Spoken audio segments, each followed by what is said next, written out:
Hi everyone, it's me Anjali Verma. I am your chemistry educator और मेरे साथ है राघवेन सर। हेलो बच्चों, कैसे हो आप लोग? और सर आप लोगों को बायो और फिजिक्स दोनों ही पढ़ाने वाले हैं इस चैनल पे। तो आज हम लोग आप लोगों को साइंस का पूरा सिलेबस बताएंगे। कंप्लीट ओवरव्यू हम लोग देने वाले हैं साइंस के सिलेबस का। सिर्फ केमिस्ट्री, सिर्फ फिजिक्स, सिर्फ बायो नहीं, कंप्लीट। ठीक है, तो मैं केमिस्ट्री का बता दूंगी, सर डिटेल में बायो और फिजिक्स का बता देंगे। उससे पहले बच्चों को सर ये भी डिफिकल्टी होती है कि हम सिलेबस कैसे डाउनलोड करें, कहाँ से मिलेगा, चेक करें, और एनसीईआरटी कहाँ से डाउनलोड करें, है ना। तो सर आपको ये सब कुछ बता देंगे। तो सर एक बार जल्दी से आप बच्चों को बता दो। तो सबसे पहले पढ़ना क्या है ये जानना बहुत ज़रूरी है, तभी तो पढ़ाई स्टार्ट करेंगे। ठीक है, तो पढ़ना क्या है ये हमको सिलेबस से पता चलेगा। अब सिलेबस हमको कहाँ चेक करने को मिलेगा? तो सीबीएसई की ऑफिशियल वेबसाइट पे आइए, आपको लेके चलता हूँ। ठीक है, तो ये है सीबीएसई की ऑफिशियल वेबसाइट, जैसा कि आप देख पा रहे हैं cbseacademic.nic.in। ठीक है, और जैसे ही आप इस पे जाएंगे तो आपके एकेडमिक ईयर 2024-25, ये मत भूलना, आपका जो एकेडमिक सेशन है वो 24-25 का है। इसमें आप सेकेंडरी करिकुलम में जब आप क्लिक करेंगे मेन सब्जेक्ट में, तो आपको दिखेगा साइंस, और इसको आप क्लिक करोगे तो 10th का आपको सिलेबस दिख जाएगा। अब आपको एनसीईआरटी में जितने भी चैप्टर पढ़ने हैं उसको इस सिलेबस में यूनिट में डिवाइड किया गया है। जैसा कि आप देख पा रहे हैं, आपके क्लास 10th में 5 यूनिट हैं, जैसा कि आप यहाँ देख पा रहे हैं। Unit 1 chemical substance, nature and behaviour. तो इस यूनिट में 4 केमिस्ट्री के चैप्टर हैं। तो यूनिट के अंदर बहुत सारे चैप्टर आते हैं। ठीक है, तो ये चैप्टर आपका जो है यूनिट है वो 25 मार्क्स है, यानी केमिस्ट्री के जो 4 चैप्टर मिलकर एक यूनिट बन रहा है, इसका वेटेज आपके 80 मार्क्स में 25 मार्क्स का है। ठीक है, फिर अगला यूनिट है वर्ड ऑफ लिविंग, इसमें बायो के 4 चैप्टर हैं। ठीक है, फिर आपका थर्ड है नेचुरल फिनोमिना, इसमें फिजिक्स के 2 चैप्टर आते हैं। फिर है आपका यूनिट 4 इफेक्ट्स ऑफ करंट, इसमें भी फिजिक्स के 2 चैप्टर आते हैं, इलेक्ट्रिसिटी और मैग्नेटिक इफेक्ट ऑफ करंट। और फिर लास्ट यूनिट है, ये अकेला एक यूनिट एक चैप्टर के बराबर है ना। इसमें एक ही चैप्टर है, वो है नेचुरल रिसोर्सेज। यूनिट का नाम है और चैप्टर का नाम है अवर इन्वायरमेंट। तो ये रहा आपका सिलेबस। ठीक है, अब ये जो 5 यूनिट हैं, इसमें टोटल मिला के चैप्टर कितने पढ़ने हैं आपको एनसीईआरटी टेक्स्ट बुक से? वो है 13। यहाँ आप एनसीईआरटी की क्लास 10th की बुक देख पा रहे हो, ये हमने ऑनलाइन वेबसाइट पे ओपन कर रखी है ना। आप लोग दुकान से परचेज करोगे या अपने किसी सीनियर से लोगे तो आपके पास वो हैंड में, मतलब हार्ड मटेरियल में होगी। ठीक है, यहाँ हमने उसका पीडीएफ ओपन कर रखा है। ठीक है, अब आप देख पा रहे हो यहाँ टोटल 13 चैप्टर हैं जो आपको सीबीएसई क्लास 10 एकेडमिक ईयर 24-25 में पढ़ना है।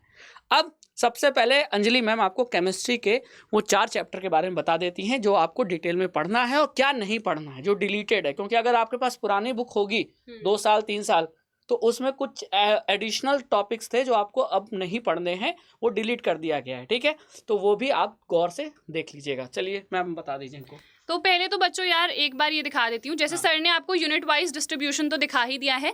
25 मार्क्स की केमिस्ट्री आ रही है। ठीक है, और यहाँ पर बायो की वेटेज ना सबसे ज्यादा है। देखो यहाँ पर 25 + 5 है ना, टोटल 30 मार्क्स की बायो, और फिजिक्स भी इक्वल है 25 मार्क्स की। फिजिक्स और chemistry they are equal, so 25 marks. बाकी टोटल जो थ्योरी का पेपर होता है 80 नंबर का होता है, और 20 जाते हैं इंटरनल असेसमेंट के। तो स्कूल वाले ये नंबर भेजते हैं, तो यहाँ पे भी फोकस करना है कि फुल मार्क्स जाए। ठीक है, तो टोटल हमारा 100 मार्क्स का हो गया। अब हमारे सिलेबस में केमिस्ट्री में ना सिर्फ 4 ही चैप्टर्स हैं। अगर आपके पास पुरानी एनसीईआरटी होगी तो इसमें एक 5th चैप्टर भी हुआ करता था, पीरियोडिक क्लासिफिकेशन ऑफ एलिमेंट्स वाला, वो हमें नहीं पढ़ना है। ठीक है, सिर्फ 4 चैप्टर्स हैं। सबसे पहले हमारा है केमिकल रिएक्शंस एंड इक्वेशंस। यहाँ पर देखो कहीं पर भी जो हमारा कोरोजन और रैंसिडिटी वाला है वो मेंशन्ड नहीं है, बट कोरोजन पढ़ लेना क्योंकि वो 3rd चैप्टर में वापस से आ जाता है। देखो यहाँ पर कोरोजन लिखा हुआ है। ठीक है, तो पढ़ना है हमें। रैंसिडिटी आप छोड़ सकते हो, बट वैसे क्या ही छोड़ना, इतना सब कुछ तो सर इनका डिलीट ही हो गया है। वही बस 4 लाइन का है, तो मैं पढ़ा दूंगी वो टॉपिक भी। ठीक है, यहाँ मैम बताना बहुत जरूरी है, अगर आपके पास सीनियर से आपको बुक मिली है जो एनसीईआरटी की बुक 2 या 3 साल पुरानी है, उसमें ये टॉपिक मिलेगा। ठीक है, तो उसको मत पढ़ना जो कोरोजन और रेंसिडिटी वाला है, क्योंकि कोरोजन वैसे भी आप 3rd चैप्टर में पढ़ लोगे तो बचा रेंसिडिटी। ठीक है, और अगर आपके पास पिछले साल या इस साल नई बुक लोगे तो वो टॉपिक वैसे भी एनसीईआरटी में मिलेगा ही नहीं। तो आपको एनसीईआरटी में जो भी मिलेगा वो नई बुक में वही पढ़ना है, बस। कुछ भी एडिशनल नहीं पढ़ना है। ठीक है। फिर देखो सेकंड चैप्टर है एसिड्स, बेसिस एंड सॉल्ट्स। यहाँ पर हम पढ़ते हैं एसिड्स के बारे में, बेसिस के बारे में, पीएच के बारे में, सॉल्ट क्या होते हैं, अलग अलग टाइप के सॉल्ट हैं, उनका केमिकल नेम, केमिकल फॉर्मूला, ये सब यहाँ पर देखते हैं।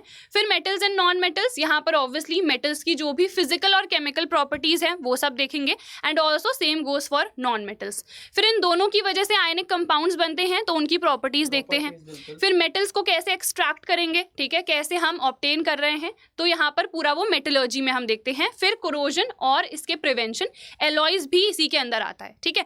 फिर लास्ट चैप्टर है carbon and it's compounds, most important chapter. यहाँ पर हम देखते हैं जैसे यहाँ पर आयनिक कंपाउंड पढ़ा था, तो यहाँ पर कोवलेंट कंपाउंड्स हम पढ़ते हैं कि ये क्या होते हैं, ठीक है। उसके बाद नोमेनक्लेचर हम कैसे करेंगे, हाइड्रोकार्बन्स किनको कहते हैं, फंक्शनल ग्रुप्स क्या होते हैं, ये सब हम लोग यहाँ पर देखेंगे। तो बस इतना ही सिलेबस है केमिस्ट्री का, ठीक है। अब सर आपको डिटेल में बता देंगे बायो और फिजिक्स का। सर आप बता दें। हाँ।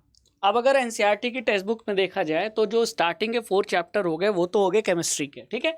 अब चैप्टर नंबर 5, 6, 7, 8 जो इसके बाद के जो 4 चैप्टर हैं, चैप्टर नंबर 5 आपका लाइफ प्रोसेस बायो का है, chapter number 6 control and coordination bio का है, chapter number 7 how do organism reproduce bio का है, और chapter number 8 heredity and evolution. Evolution नहीं है, अब वो चैप्टर का नाम हेरिडिटी है केवल, तो उसमें केवल हेरिडिटी ही पढ़ना है, और नई बुक में आपको इवोल्यूशन मिलेगा भी नहीं।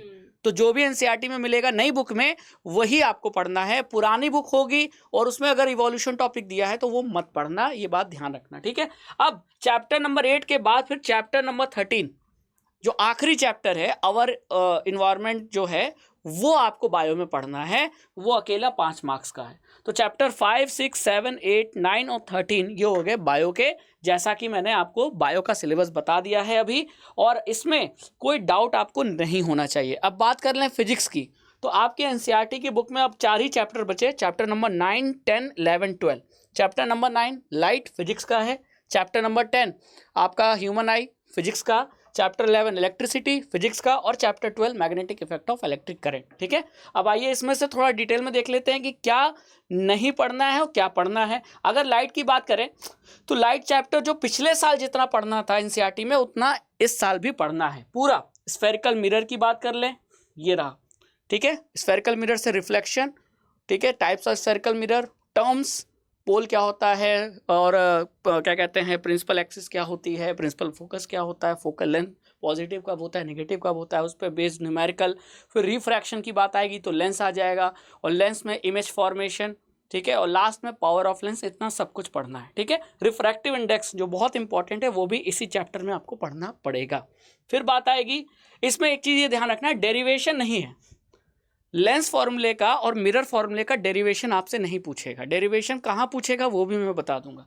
इसके बाद चले ह्यूमन आई चैप्टर में, तो ह्यूमन आई चैप्टर में आपको पार्ट्स ऑफ, कहाँ गया, हाँ ये पर आ गया सर, हाँ, ये पर से स्टार्ट हाँ। अब इसमें जो ह्यूमन आई, इसमें ह्यूमन आई के पार्ट्स, उनका फंक्शन, और ये टॉपिक बहुत इंपॉर्टेंट है, defects of vision and it's correction. इसमें मायोपिया, हाइपरमेट्रोपिया, ये सब कुछ आपको पढ़ना है, और फिर उसको कैसे सही करेंगे, एप्लीकेशन, और फिर आपका डिस्पर्सन, स्कैटरिंग, ये सब तमाम चीज़ें आपको इसमें पढ़नी है। इसमें रेनबो फॉर्मेशन का भी एग्जाम्पल आएगा। तो ये हो गया ह्यूमन आई चैप्टर के बारे में। फिर जो अगला यूनिट 4 था उसमें 2 चैप्टर थे आपका, इलेक्ट्रिसिटी और magnetic effect of current. Electricity chapter में 2 डेरिवेशन, 2 क्या 3 डेरिवेशन आएंगे, सीरीज पैरेलल और ओम्स लॉ का। वो डेरिवेशन आपको पढ़ना है, वो मैं पढ़ाऊंगा भी। लेकिन लाइट चैप्टर में आपको मिरर और लेंस फॉर्मूले का डेरिवेशन ना तो एनसीईआरटी में मेंशन है और ना तो आपको अलग से पढ़ना है, ठीक है। अब इलेक्ट्रिसिटी में वही current, potential, resistance, resistivity, Ohm's law पे ग्राफ, न्यूमेरिकल, और heating effect of electric current, इसमें जूल्स लॉ ऑफ हीटिंग आ जाएगा। और यहाँ की इलेक्ट्रिसिटी बिल कैलकुलेट करने का जो फॉर्मूला है वो भी यहाँ बहुत इंपॉर्टेंट है। ये सारी चीज़ें यहाँ पूछी जाएंगी। सीरीज पैरेलल कॉम्बिनेशन भी आपको यहीं पढ़ने को मिलेगा। फिर आता है लास्ट फिजिक्स का chapter, magnetic effect of electric current. इसमें करंट के वजह से जो मैग्नेटिक इफेक्ट पैदा होता है उसके बारे में पढ़ना है, मैग्नेटिक फील्ड के बारे में। और हैंड रूल बहुत इंपॉर्टेंट है, right hand thumb rule, Fleming left hand rule, ये आपको यहाँ पढ़ना होगा। और फिर लास्ट में एसी डीसी के बीच का डिफरेंस, एडवांटेज ऑफ एसी, ये चीज़ें पढ़नी है। अगर आपके पास पुरानी एनसीईआरटी है यानी 2-3 साल पुरानी, तो आपको उसमें इलेक्ट्रिक मोटर भी मिलेगा, वो नहीं पढ़ना है। फ्लेमिंग राइट हैंड रूल मिलेगा, वो नहीं पढ़ना है आपको। राइट हैंड थंब रूल और फ्लेमिंग लेफ्ट हैंड रूल पढ़ना है, फ्लेमिंग राइट हैंड रूल नहीं पढ़ना है। अगर नई बुक है तो नई बुक में तो वैसे भी वो चीज़ मेंशन नहीं है, तो आपको टेंशन नहीं लेनी है।